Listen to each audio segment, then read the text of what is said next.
terms of Black history, when it came to me being involved in this beer industry, I knew that I didn't see my face in it and why did I have an affinity towards it aside from just liking beer. Small pockets of craft beer started to flourish here in New York City. I was excited about that, but not here in Harlem. And that's where we come in.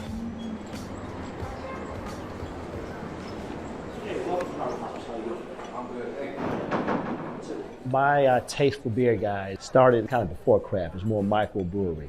And I was just blown away with the flavor. Ever since then, I was always trying what's new, what's local, what can I find? And I originally wanted myself, before I met Kim, wanted to open a craft beer bar in my home. Then I heard of another couple starting a craft beer bar in Harlem. I was like, oh shoot, someone beat me to the punch, and it was Kim. For me, it started almost as far back as 2012, was traveling back to Brooklyn and Queens to grab good beer. Decided that maybe we need a good beer bar in Harlem. Came up with the name Harlem Hops. Had a couple of partners, wasn't working. I walked away. The next day, the restaurant scientist, Jason Wallace, introduced us, and Stacey Lee wanted to be a part of it as well. The rest is history. When Kim asked me if I would come on board to help open Harlem Hops, I was like, absolutely. You know, not just because they went to HBCUs and not just because they're Black, but Kim and Kevin are truly, really good people to their core.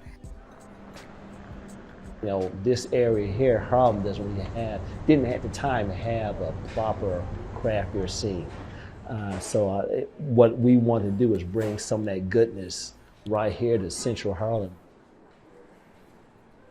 I think what distinguishes us from everyone else, of course, we have a particular product that we're pushing here, right? Focused on New York City craft beers and also Black owned, of course. So throughout the whole history of beer itself, there's a strong Black history. You did a basic Google search, it always told you that the origins of beer was the Mesopotamian region of Africa, but I knew that beer originated in all regions of Africa, southern, western, and eastern. It was mainly women that produced the beer in those regions. And then when we came to the United States through slavery, it was our people that allowed the settlers to learn how to create the beer using the materials that they had here, as opposed to what they were accustomed to using in Europe.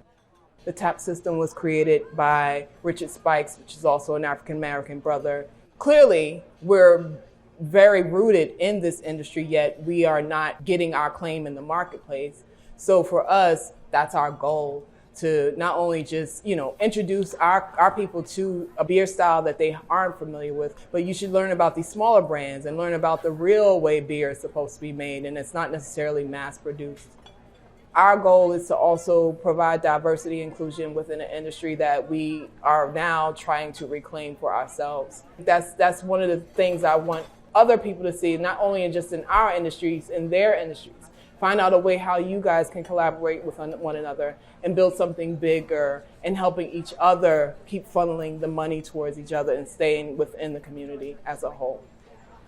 I think we do a pretty good job of that, getting Black-owned, brown-owned, women-owned businesses to support. And that's kind of like what we focus in on, educating our Harlem neighbors on all the different craft beers that are offered here in the state of New York. We have Hackensack Brewing, which is Black-owned. Let's try this one here. This is amazing. This is the woman from Iran, back home beer. We have a lesbian couple, Dyke Beer. Hispanic company, Two Villains also. So we have a nice little selection of multicultural, multi-gender brands. Uncle Nearest, another one. Bro Brothers, actually the first Black-owned bourbon, 100% Black-owned bourbon distillery in Kentucky. So just to name a few. This is our beer that we did with Brooklyn Brewery. It came out during homecoming weekend for HBCUs. We barrel aged it in Uncle Nearest barrels. There's no words to express how amazing this porter is.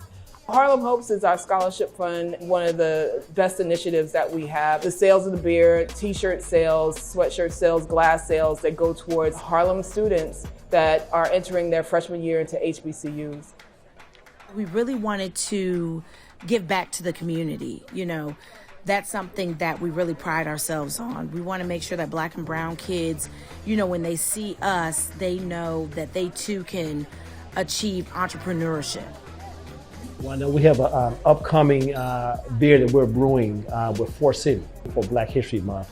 For the Renaissance de Moon. That's right, yeah. On Belgian Triple. We have another one coming out with Montclair Brewing, which is another Black-owned brewery. Jubilee. Jubilee, yep. Red ale. So it has this cute red flavor to match the Jubilee of Juneteenth. Correct. So those are two upcoming beers that will be coming out. This looks delicious. Thank you, Zuma. One of the most popular items we have here is our Guma Pies. They're made by a Ugandan brother. His name is Guma. These are veggies and African spices, and this is beef and African spices, and this is a staple here, and everyone loves them. It's something unique that you can't find anywhere else except for our Harlem Hops right now. Ideal night here at Harlem Hops, guys. It's just the community coming together to come and share stories, come and drink good craft beer, come and support local breweries right here in New York City. You know, we have nights where it's really crowded and packed, but those aren't the nights that have an impact. The most impactful night is when every seat is full, people engaging with one another, learning more about beer through each other. When people are at the bar, having the bartenders have availability and flexibility to have conversations with our patrons. Those are the nights that mean the most to me because that's what it is that we're here to do.